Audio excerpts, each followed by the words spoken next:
guys, I'm Yves Lovers and today I'm gonna showcase you how I created Mr. Sub Bass that has just been released on Range the label. Let's dive in. Okay, so to dive in the project, this is the track. I'm just gonna showcase it again.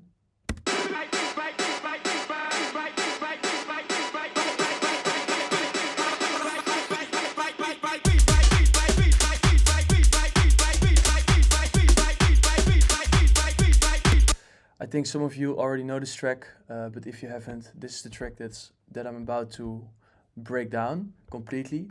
So, to start off with the kick, I took this kick, not the biggest transient, so I boosted it with some transient shaper. I put up the attack a bit more to give the transient a bit more power in the beginning of the kick sample. I put the kick on mono, really important. I topped it off with a top layer, cut off the lows to give it a more cut through the mix feel. This is without, this is with, and this is without. You can clearly hear that. Then we go to the top bass. This top bass, I think, really makes the track. I did some cool stuff on there. I played around with some saturation to give it a bit more harmonics, more upfront in the frequency spectrum right here. I boosted it with some EQing. This is one, by the way, from Sub Bass. Bass SH1, a really cool preset. Then I did some kickstart to sidechain the bass with a mix of 73. Then the biggest stock plugin from Ableton that did the most work on this top bass was the overdrive. So this is with, this is without. You can hear the big difference. Then I've created a sub, also with Sub Bass. Put some erosion on there to make it more clear in the mix.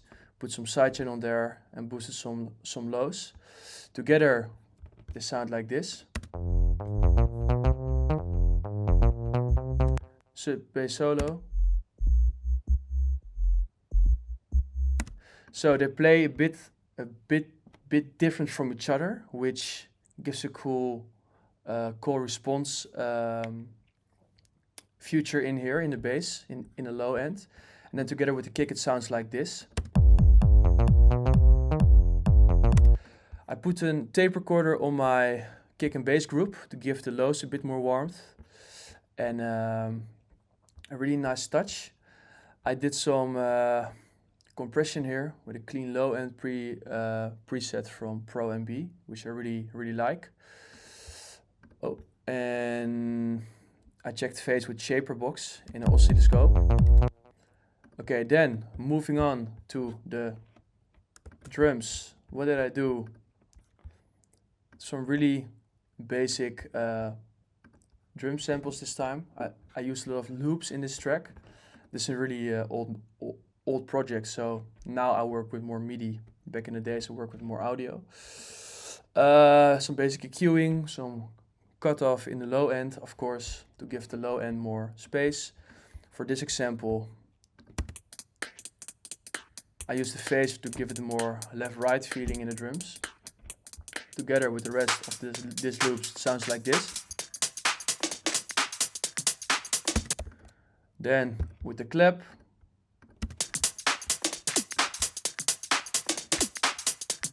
then moving on to the heads. I got two open heads right here, one bit pen to the left and one bit pen to the right. This one is tight and a bit more low, and I put a phaser on there to give it the same feeling as I just described before. And I made it a bit tighter with the sustain back to the left, so that it's a bit more tight.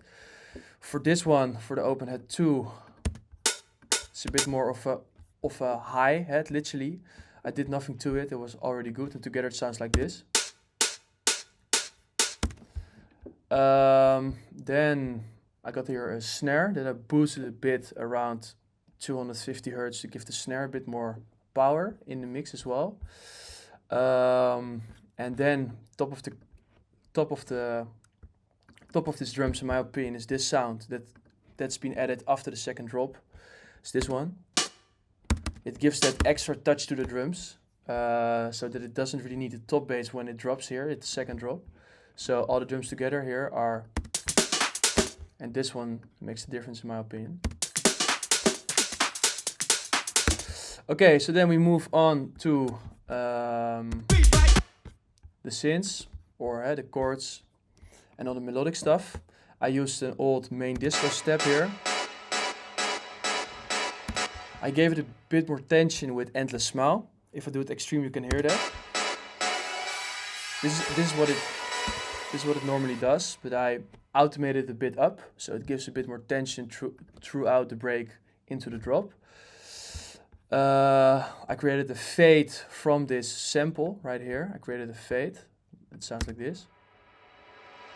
That glides into the main disco step. Then in this big second break, I've used like a really mysterious chord that I created with Polymax from UAT. Big plugin in my opinion. I really like it, used a lot. Huge Mana is the name of this one. It sounds like this. And I played around with the cutoff right here. You can see it here. Then we move on to the outro of this track, to another synth that is really cool. It gives an extra an extra layer of the track itself. People ask me, why didn't you use it early in the track? I want to surprise people in the end, going to the last part of the track, which I really like. Also one from Polymax, outro on Reso bass, really cool. Played around with the cutoff as well. Did some basic stuff right here. Used overdrive to get it out of the mix. Then we move on to the effects, really basic stuff. Rises here and there. Some cool effects I've used, nothing too special.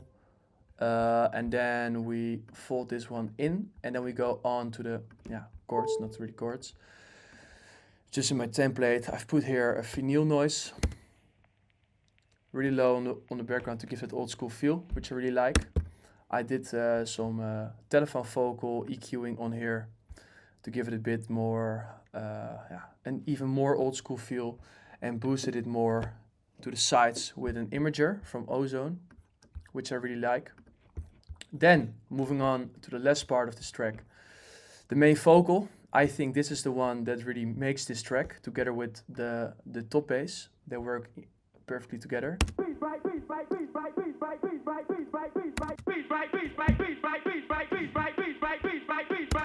This one, I think you also recognize this vocal when you've already heard the track. What did I do? Did some basic EQing, flattened it out with an LA2A tube compressor from UAT as well, which really works. Did some gate on there to give it a bit more of a chopped effect and a bit more. It's a bit more tight as well, which is necessary in this track. You can hear that here. And the auto filter does its job with going up and down all the way through the track, with some other things that are turned on and off along the track. Then I got some hooks right here, really simple hooks that do the job throughout the track. Then moving on to some stretched samples from the main vocal, like this one. Used nothing special, copied the whole track literally, and just stretched it out in this variation with texture, grain size, not too high, just on 57 is fine. And then moving on to the last part of the vocals, which I really think made this break and this drop so powerful, is that I layered the main vocal twice underneath with Tantra on it. Tantra is one of my favorite plugins. It just completely changes the sample that you play, so it gives a really cool effect on there. En oh sorry, even kijken. Let me check.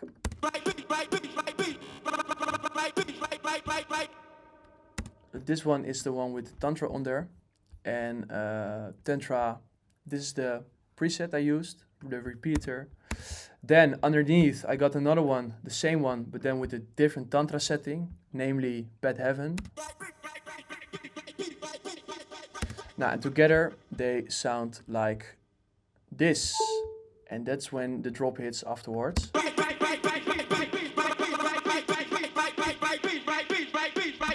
Okay, so that was basically the whole track. Then I will show you my master chain really quick. I use some automations on the utility. So it goes down before the drop. You see here. Comes back when the drop hits to give it more impact. I did some small glue compression to glue the whole track together. You see it here.